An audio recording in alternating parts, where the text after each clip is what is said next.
they feature the 4 highest ranked teams in the world. France will face Spain on Tuesday in Dallas. Argentina take on England on Wednesday in Atlanta. Argentina have been pushed right to the edge again, but this time Julian Alvarez is the hero with an absolute beauty. He scored that sensational strike in extra time to help secure a 3-1 victory over Switzerland. And just have a look at the scenes in Buenos Aires, where it is gone midnight over there. We will continue to bring more reaction and highlights of the final quarter-final of the tournament after this break. Beauty, wasn't it? Beautiful. Look at this crowd, by the way. This will have felt for Argentina like they're playing at home. Kansas City, we're not in Buenos Aires or somewhere else. It looks it's like amazing. It, it's incredible. You know, all the stadium is just white and blue, completely most white. It's incredible. They never stop singing, jumping, and supporting Argentina. Have we seen all parts of this character of this Argentina squad tested in the knockout rounds, Peter? I think we get many, many days to talk about this now. I just felt, you know, I've seen the Switzerland manager there. I feel a little bit for them today, because at the end of the day, I think it was a really silly decision from the referee, the Portuguese referee, to send them Bolowa. It was within his discretion, but my God, look at Messi. Messi didn't have the best game today. This is a different Messi. We've never seen him like this before, celebrating and being so much part of a team, and it's absolutely fantastic to see. We saw those celebrations after the Egypt win. There were tears on Messi's face. And now look at these celebrations, shirt in the air in front of those Argentina fans.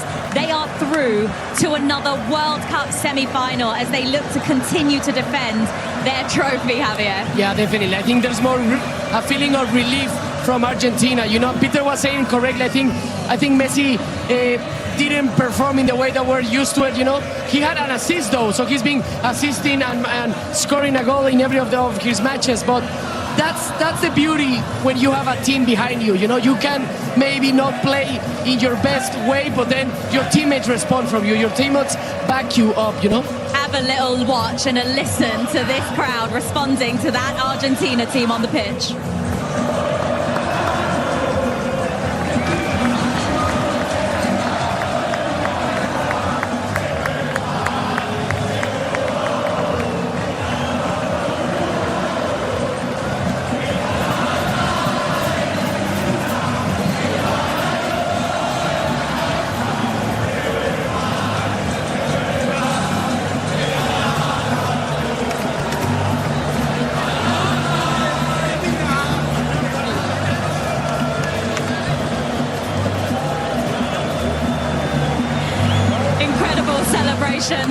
On the full-time whistle here in Kansas City. You were saying before the game that when Messi is maybe not at his best in a match, you need the rest of the team, you need the rest of the squad to step up, and they did that today, Peter.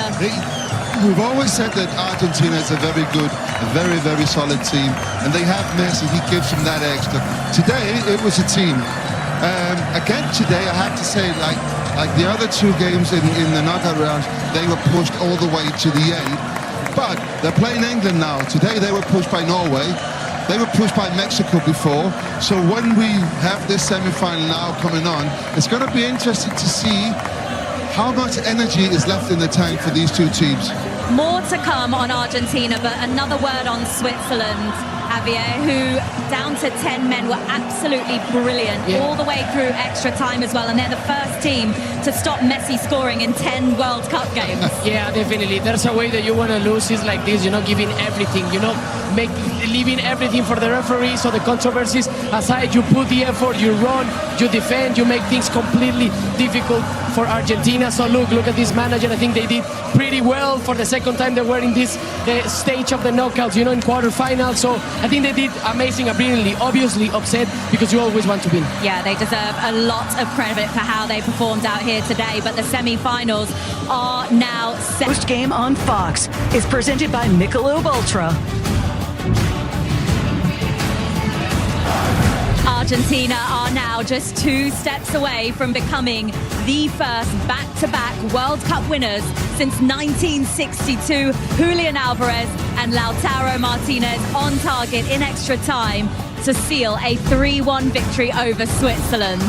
fan moment sponsored by Coca-Cola, and just take a look at the joy in Buenos Aires. They are in dreamland after Argentina survived another big scare at this World Cup. It is gone midnight there. It's pretty late here in Kansas City as well. But as you can see, not a single Argentina fan has left their seats in this stadium until the Argentina players have just started to leave the pitch now. They are continuing the party tonight in Kansas City, and they'll be absolutely delighted to see their side make it through to another World Cup semi-final. Javier Hernandez and Peter Schmeichel alongside me here in Kansas City. Argentina with a perfect 6 wins from 6 this summer.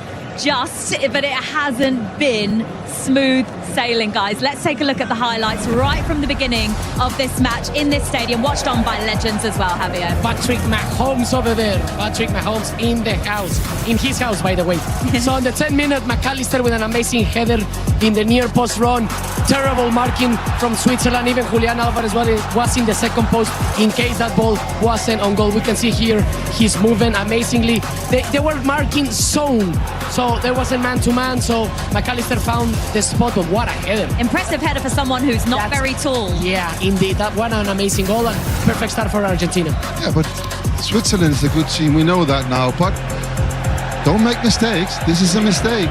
But it doesn't mean a lot at this point in the game, but it had obviously an impact. Switzerland's a great team, even though they're going down to 10 men. This is not now. I said at halftime, get the ball to this fella here and do it. You know, get the ball to him. He's the one who and can challenge. To watch with the assist. That was Rodriguez. He passed the ball to him, and he didn't disappoint. Now, why was that yellow card to Embolo? Why did that become important? But we see this situation here. So Embolo gets the ball here. Paredes is what it looks like. He's actually kicking him. The referee gives a free kick, gives Paredes a yellow card.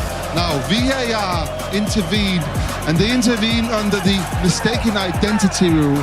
Now he rescinded the free kick, rescinded the yellow card to Paredes, gave Embolo the other one, and he was off. Yes, and this very important save, Peter. If you want to mention, look. Oh, unbelievable what save. What a save. That is at the very... It's difficult, right? Because there's a lot of bodies over there around. Right at the end of normal time now. Kubel kept them in the game, but... Yeah, and then what changed completely everything, you know? Lopez with the pass behind, and look at this. Look at this, absolutely banger. It's amazing, it's amazing. You can see the celebrations, everyone knew that the game was over. Top bins. Wasn't that your player to watch? That was my player to watch, plus he was the player of the match as well, so... I know a little bit about football, I guess. It's an unbelievable goal at that point of the match, and also Julian Alvarez's first World Cup goal this summer. Yeah, and then you know, you're down to 10 men, you got to go for it, and this happens very often. You can see the time there, we're way past the 120 mark. Gregor Kobel had a great game, actually did very well here. Yeah. Nothing he can do about that second. Lautaro Martinez, and my God, have you not seen what happened to Jordan Henderson, my friend? Oh, he survived that one. And look at the celebrations at full time of this game. You know what? Obviously his record got broken today. He doesn't care. This is amazing. He's broken so many records in his career. This not scoring in this game doesn't mean anything to him. He's through to the semi-final. Yeah. Yes, Switzerland stopping Messi from scoring for the first time in 10 World Cup matches. Just a final word on Switzerland before we talk about what's to come for Argentina, Javier, because they played over 63 minutes of this match down to 10 men, and they pushed the world champions right the way to the end of this game. Just how much credit do they deserve for how they performed? Yeah, they deserve a lot of praise, you know, because they were close to fulfill the plan, you know, after that sent off. It was that taking this game into penalty kicks, and then we see what happens, you know. They were very close, but then such an amazing goal from Julian Alvarez. There's nothing that you can do, you know. You cannot defend that. It's an amazing goal. I think Landon said in commentary, this Switzerland team will not go away for many years. It's rejuvenated from what we've known 4 years ago. The coach has done really well. It's kept some of the experienced players. And don't forget, they went all the way to penalties against Colombia. That's a prize to that. It's costing a little bit. And what they did today with 10 men was just absolutely fantastic. And don't forget, it was against the current world champions. So all credit to Switzerland. Argentina were not at their best today. You could probably say the same in their last 2 knockout matches as well, but does it matter? Look, I think I'm gonna use this narrative. I think it's scary for England because they haven't played their best game ever yet. Sorry, in these knockout stages, you know, against Cabo Verde, extra time. Then against Egypt, you need to come back. So substitution happened, and in the last 10 minutes, you scored 3 goals. Now you go to another extra time. So you want and you expect an Argentina like that if you are England, but if they got out of jail if today, they decide to wake up and play good, it's going to be tough. I'm not even surprised at that. If you look at how they won the World Cup in Qatar in 2022, they never played a great game. It wasn't like, whoa, but they know how to play the tournament, and we've talked about this. I think England did a little bit of the same today. That was a very impressive performance. Some of the big players stepped up in that game. We've seen that again today. Okay, Messi wasn't the greatest game, but we saw it with Alvarez. We saw it with, obviously, Martinez scored the last goal. But the goalkeeper had 2 big saves in that second half that would have made it either 2-1 Switzerland or 2-2 at the time. Big players at that moment. They know how to play the tournament. So I am not surprised of how Argentina do. And I'm actually leaving you two guys with Owen Hargreaves in a minute because you're going to talk England. I will just say that I'm really looking forward to this game. This is 2 teams. 2 teams that have not performed particularly well. That's going to be some game. Maybe they're saving it for the semi-final, Peter. Thank you for your company today. Owen Hargreaves is going to be joining us next as we look ahead to that epic semi-final between England and Argentina. I mean, this World Cup began with a record 48 teams. How on earth are we here? We are down to the final 4, and it's a star-studded semi-finals as well. On Tuesday, it's France against Spain in Dallas. That is mouth-watering. Then on Wednesday, England-Argentina in Atlanta. Here is your superior player of the match, sponsored by Michelob Ultra. It's that man, Julian Alvarez, with his first goal at this World Cup, and it was a massive one, an absolute beauty. The 26-year-old with an incredible strike that's given Argentina the lead over Switzerland in extra time before they went on to win the game 3-1. Argentina fans made their presence felt in Kansas City, and trust me, they're going to be celebrating all night here as well. Coming up, we'll look ahead to that match against England.